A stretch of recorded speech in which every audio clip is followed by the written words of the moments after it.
Alhamdulillah Rabbil Alamin, wassalatu wassalamu ala ashrafil anbiya'i wal mursalin wa ala alihi wa sahbihi ajma'in. Allahumma salli wa sallim ala nabiyyina Muhammad wa ala alihi wa sahbihi wa man tabi'ahum bi ihsanin ila yaumiddin, amma ba'd. Muslimin dan muslimat rahmani wa rahimakumullah, tuan-tuan dan puan yang Allah rahmati dan yang Allah kasih sekalian. Syukur kepada Allah, pagi ini kita dapat meneruskan pengajian tadabbur surah Al-Waqi'ah, yang mana kita masih lagi berada pada kumpulan ayat yang Allah menceritakan tentang golongan yang sangat dekat hubungannya dengan Allah. Mereka itu adalah as-sabiquna sabiqun. Kita baca ayat yang ke-24, iaitu kesimpulan daripada nikmat-nikmat yang telah Allah kurniakan kepada mereka. Lihat ayat yang ke-24. A'udzu billahi minasyaitonir rajim.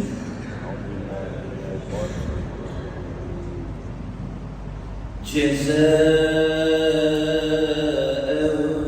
bima kanu ya'malun.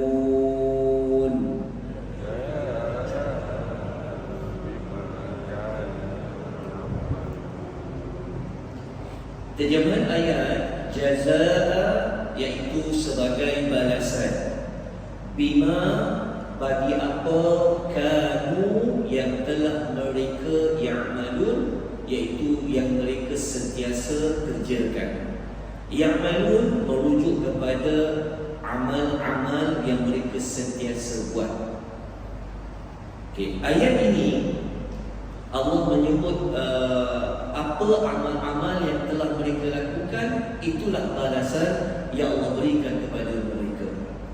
Baik, balasan dekat sini adalah balasan apa?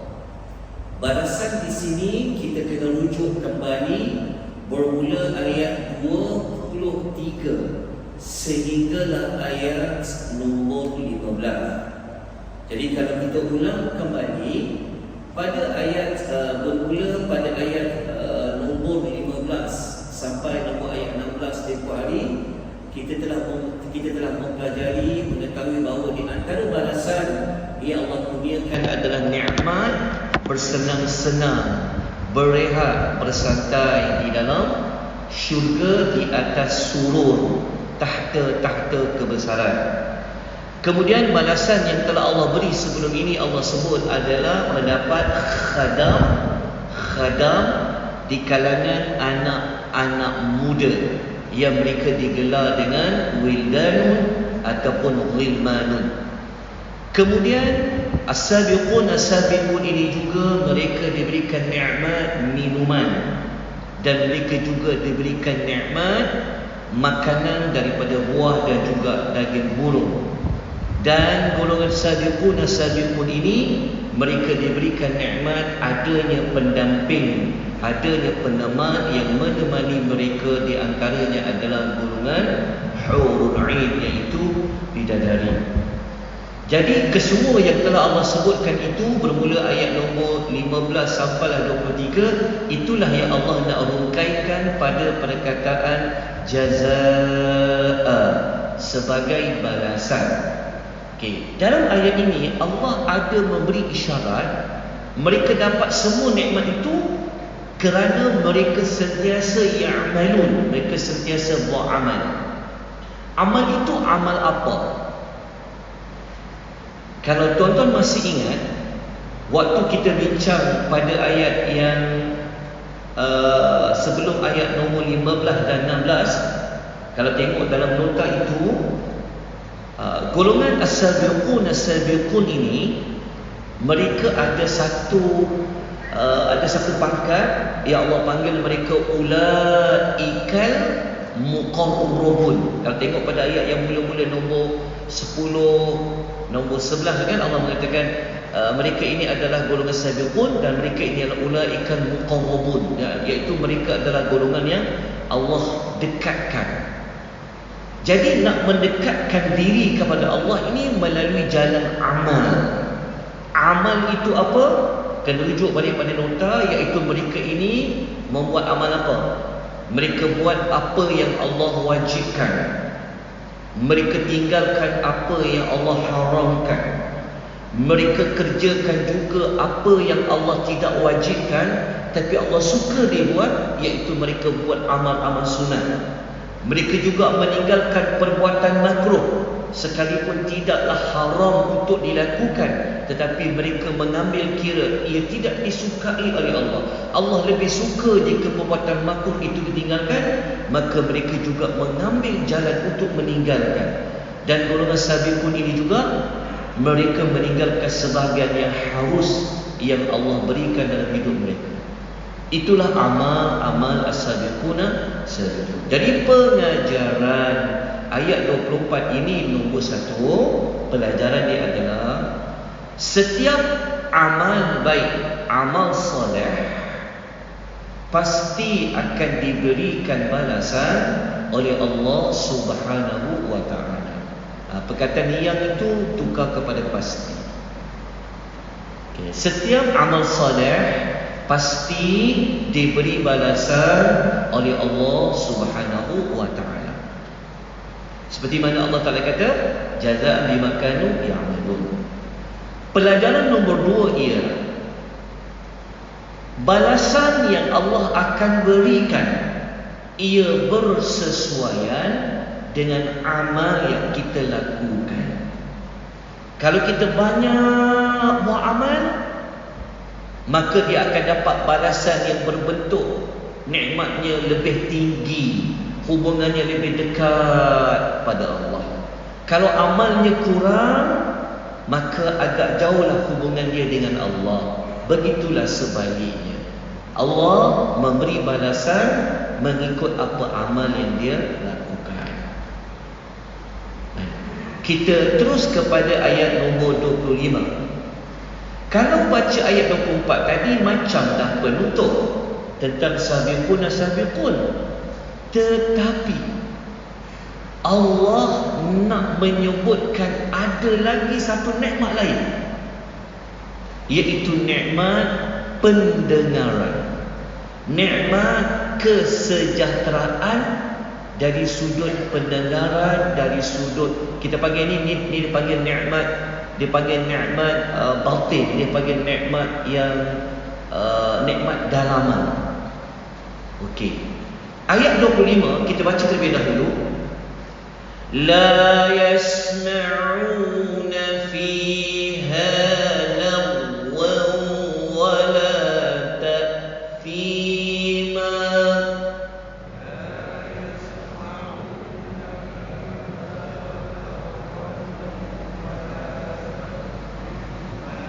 Terjemahan ayat, la yasma'una fiha, mereka yang merujuk kepada as-sabiqun as-sabiqun itu sentiasa tidak akan mendengar fiha, di dalam syurga itu, lagwa, iaitu perkataan yang sia-sia. Lagwa, perkataan yang sia-sia. Wala ta'thima, dan juga tidak ada sesuatu yang menyebabkan mereka ini melakukan dosa. Okay. Ayat ini para ulama tafsir mencari munasabah. Kenapa pendengaran nikmat tidak mendengar perkataan yang kotor, perkataan yang sia-sia, perkataan yang menyakitkan ini? Kenapa Allah cerita letak pada hujung pada selepas ayat 22-23 ini adalah untuk menunjukkan kesempurnaan nikmat di dalam syurga. Okey, dekat mana nikmatnya? Okey, kita ulas terlebih dahulu apa itu maksud lagwa. Apa maksud lagwa? Dalam tafsir Al-Misbah menjelaskan kalimah lagwa berasal daripada kalimah lagha. Lagha, muncullah kalimah lagwan, yang berarti sesuatu yang tidak sepatutnya diadakan. Maknanya sesuatu yang seharusnya tidak dilakukan. Bahasa kita sia-sialah. Maksudnya ada perkataan yang sepatutnya kita tak perlu cakap pun, tak perlu sebut pun, kan? Tapi ada banyak perkataan dekat muka bumi ni, dekat dunia ni, yang dia tak membawa arti apa-apa pun, kan? Malahan ada perkataan yang kita sebut mendatangkan pada dosa. Sebab tu golongan sabiqun ni, ingat tak, mereka meninggalkan sebahagian yang harus tu macam mana? Antaranya bercakap. Nak bersemang boleh, tak bersemang pun boleh. Tapi golongan sabiqun ni mereka hati-hati. Mereka takut kalau ada percakapan mereka tu yang tak bawa apa-apa pahala, apatah lagi bawa kepada dosa. Oleh kerana mereka tinggalkan perkataan itu, maka Allah balas kepada mereka. Mereka juga nanti dalam syurga takkan dengar sebarang perkataan yang buang masa lah perkataan tu. Perkataan yang sepatutnya tak cakap pun tak apa. Malahan ada perkataan dekat dunia ni yang boleh bawa kepada dosa. Sebab tu as-sabiqun ni mereka bukan berdiam diri, tak cakap langsung pun tak boleh. Tapi mereka tengok, perlu komen ke tak perlu komen, perlu ulas ke tak perlu ulas, perlu cakap ke tak perlu cakap. So mereka hati-hati sebab takut dalam berkata-kata itu termasuk dalam taksima. Taksima itu berasal daripada kalimah ithmun, iaitu dosa. Daripada ismun muncullah kalimah taksima. Ini mengandungi makna. Arti ayat ini, ahli syurga itu dia tidak akan mengucapkan sebarang perkataan yang membawa kepada dosa. Kalau masa hidup ni banyak tak perkataan yang kita gunakan yang boleh bawa kepada dosa? Habis kuliah subuh ni, habis subuh, adalah perkataan yang kadang-kadang kita dah bawa kepada dosa. Ada perkataan yang menyakitkan hati orang yang mendengar. Ada perkataan yang banyak bawa kepada dosa, umpamanya cerita aib orangnya, betul tak, bawa fitnahnya, macam-macam dekat dunia yang boleh bawa kepada dosa, yang boleh menyebabkan sakit telinga ni mendengar benda-benda yang dosa. Lagi tambah-tambah kalau kita dikecam, kan, betul tak? Kenapa Allah sebut nikmat ini? Kerana kata Ibnu Katsir, syurga adalah tempat yang penuh dengan kesejahteraan. Betul tak? Kalau tuan-tuan ada nikmat apa? Dapat nikmat berehat, dapat nikmat makan minum. Tetapi kalau tuan-tuan tiap-tiap hari dengar orang ngata je, ngutuk je, kena kecam je, ada bunyi bising, kita pun rasa macam tak tenang juga. Betul tak? So Allah nak melengkapkan, menyempurnakan nikmat di dalam syurga itu, sampai Allah kata tak ada perkataan pun yang menyakitkan hati. Tidak. Dosa pun tidak ada. Kerana syurga ini penuh dengan kesejahteraan. Semua yang ada di dalam syurga, ia adalah sejahtera daripada mengalami sebarang kekurangan. Sebab tu syurga dipanggil Darul apa? Syurga dipanggil Darussalam. Siapa yang ada beli buku tentang syurga warna putih tu, kan dia beli kan? Kita buka bab awal-awal, kita akan jumpa syurga ini dalam Quran. Allah panggil salah satu namanya adalah Darussalam, negeri yang penuh kesejahteraan. So kalau lupa, Darul apa? Tak ada. Kalau faham, Darul Ma'mur. Kalau selama Darul Ihsan. So syurga Darussalam. Brunei kot Darussalam lah. Lepas tu pergi Brunei syurga kot. Allah. Okay. Inilah tentang penerangan ayat yang tadi. Okay. Dan tak cukup dengan Allah membuat penafian, yang mereka akan dengar apa? Kalau tak dengar perkara yang menyakitkan hati, bawa kepada dosa, perkataan-perkataan lain, so mereka akan dengar perkataan apa? Perkataan yang berbentuk menyeronokkan. Antara menyeronokkan itu apa? Baca ayat nombor 20, kita baca ayat nombor 26. Tapi sebelum tu, kalau kita tengok dekat dalam nota tu, saya ada nukilkan surah An-Naba ayat 35.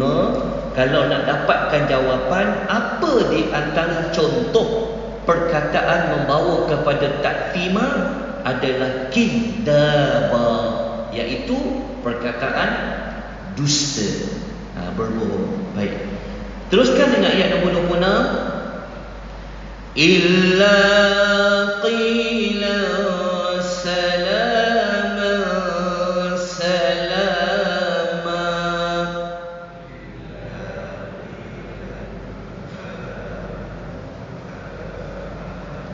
Illa bermaksud melainkan. Maknanya Allah membuat penafian. Allah kata tak ada perkataan yang menyakitkan mereka, mengganggu pendengaran mereka, tetapi yang mereka dengar apa? Adalah ucapan salaman, salam, selamat, salaman, selamat, selamat. Maknanya ucapan salam, ucapan doa. Ya, mereka dengar apa? Doa, salam, salam, salam, salam. Baik, ayat ini kata dalam tafsir Al-Misbah menerangkan kenapa Allah ulang kalimat salam tu 2 kali. Kenapa Allah tak kata hanya illa qilan salama, tapi kenapa diulang salaman sekali lagi?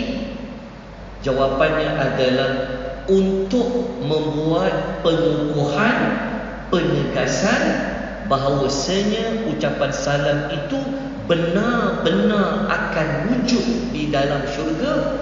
Dan ayat diulang 2 kali itu mengisyaratkan ia adalah sentiasa berlaku. Ahli syurga tak jemu-jemu mendoakan ahli syurga yang lain. Betul tak? Seronok tak kalau kita dengar ada orang doakan kita, semoga awak sihat, semoga awak sekian-sekian. Tiap-tiap hari ada orang cakap, kita pun jadi tenang. Terima kasih, doakan, terima kasih. Betul tak? So kita pun suka kalau ada orang doa je kita. Antara ucapan salam. Baik, dalam ayat ini saya ingin lanjutkan sedikit. Apakah ucapan salaman itu hanya berlaku sesama ahli syurga? Maksudnya, adakah ucap salam tadi, doa keselamatan itu, doa sejahtera itu hanya ahli syurga dan ahli syurga? Jawapannya, kalau kita kumpulkan semua ayat-ayat Al-Quran, ada saya letak dalam nota ni, kita akan menemukan ada 3 jenis ucapan salam di dalam syurga. Ucapan yang salam yang pertama, iaitu dia berlaku di antara Allah dengan penghuni syurga. Bagaimana kita tak tahu, kita tak dapat nak fikirkan. Ucapan salam daripada Allah kepada ahli syurga ini kita boleh rujuk dalam 2 surah. Antaranya adalah surah Al-Ahzab ayat nombor 44, muka surat 424 dalam Quran. Dan surah yang paling masyhur, tengok dalam surah Yasin ayat nombor 58, muka surat 444, kita akan jumpa ayat ucapan salam oleh Allah kepada penghuni syurga. Ayat surah Yasin tu ingat tak? Salamun qawlan min rabbir rahim. Kan ucapan salam daripada Rabb yang Maha Penyayang. Bayangkan kalau ahli syurga dapat ucap sejahtera dari Allah, selamat dari Allah, pasti selamat sampai bila-bila. Okey. Ucapan salam ni juga bukan hanya di antara Allah dengan penghuni syurga, termasuklah di kalangan para malaikat kepada penghuni syurga. Nak tahu perkara kedua ni, kena tengok dalam nota. Saya ada nukilkan Suratul Zumar ayat 73, muka surat 466, dan boleh juga rujuk dalam surah Ar-Ra'd ayat 23 sampai 24, muka surat 252. Cuma bedanya ayat surah Az-Zumar 73, semasa ahli syurga nak masuk ke dalam syurga, para malaikat duduk di kiri kanan pintu syurga. Malaikat kata apa? Alaihim min kulli bab salamun alaikum tibtu bima sabartum. Ahli syurga apabila nak masuk ke dalam pintu syurga tu, malaikat kata assalamualaikum, assalamualaikum, assalamualaikum. Dan ayat yang surah Ar-Ra'd 23-24 tu, semasa di dalam syurga, malaikat ni dia masuk, kalau masuk dalam syurga, mereka akan mengucapkan salam. Baik. Dan untuk dapat maklumat lebih lanjut ucapan salam sesama ahli syurga, ada beberapa tempat di dalam Al-Quran. Kita tengok ada nota tu, saya telah nukilkan, ada 5 tempat. Di antaranya surah Yunus ayat nombor 10, surah Ibrahim ayat 23, surah Maryam ayat nombor 62, suratul Furqan ayat nombor 75. Jadi saya nak ambil satu saja ayat yang saya nak kongsikan, iaitu dalam surah Yunus ayat nombor 10, muka surat 209. Tuan-tuan akan dapat maklumat tambahan. Adakah ucap salam saja? Sebenarnya ada ucapan lain. Kalau kita baca ayat ni, tuan kata apa? Da'wahum fiha subhanakallahumma wa tahiyyatuhum fiha salam wa akhiru da'wahum alhamdulillahi rabbil alamin. Ahli syurga ni sebenarnya mereka juga suka mengucapkan apa? Subhanakallahumma, subhanakallahumma. Itu ucapan mereka dalam syurga. Dan mereka juga suka menyebutkan alhamdulillahi rabbil alamin, alhamdulillahi rabbil alamin. Mereka memuji Allah, termasuklah ucapan salam. Jadi penutup bagi ayat 25 dan 26 ini, dan penutup bagi nota kita yang edisi pertama, ada 2 nilai sekali. Pelajaran pertama, kita dapat belajar kesempurnaan nikmat syurga yang Allah sediakan, yang merangkumi juga nikmat perasaan, dan yang boleh berpunca daripada pendengaran. Dan pelajaran nombor 2, syurga merupakan tempat yang paling sejahtera. Seperti saya sebut tadi, adalah Darus Salam. Maka tamatlah kita pengisian pada pagi ini 23 minit 15 saat. So kita jumpa esok dengan kumpulan yang kedua, iaitu kumpulan Ashabul Yamin, insya-Allah. So tuliskan tarikh bagi nota yang tuan-tuan miliki. Kita jumpa esok insya-Allah. أقول قولي هذا وأستغفر الله العظيم وبالله الهداية والسلام عليكم ورحمة الله وبركاته.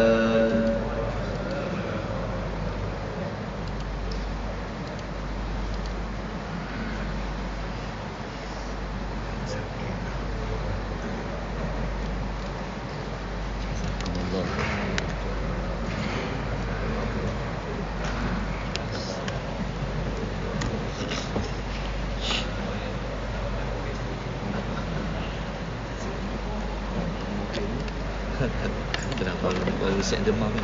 Baik Datuk. Ha? You are the best. Balik training 2 hari. Ni sempat. Sikit sempat. Ada? Training management. Lepas tu demam. Pasal dah lama tak. Lepas tu hotel. Sejuk. Demam Okay, ke? demam. InsyaAllah. Tak ada. Tak elok lah.